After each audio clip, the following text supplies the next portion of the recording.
Alright, I am at idle, engine's warm. I've got a test lead attached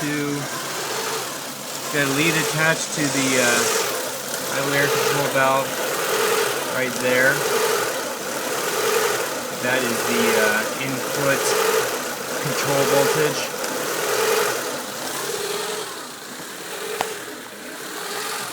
So it's currently at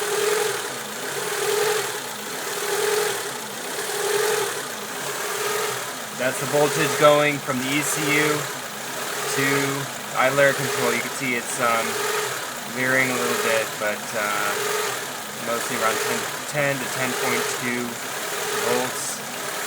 Not really going totally crazy on a scale from 0 to 12, I guess. If I ground out the ECU control voltage,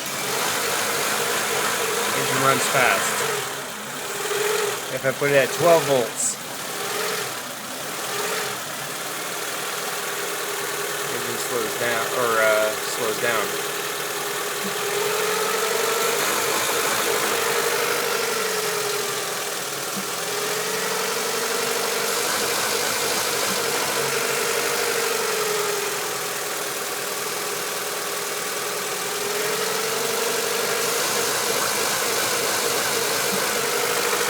Let's say the idle air control valve appears to be functioning correctly.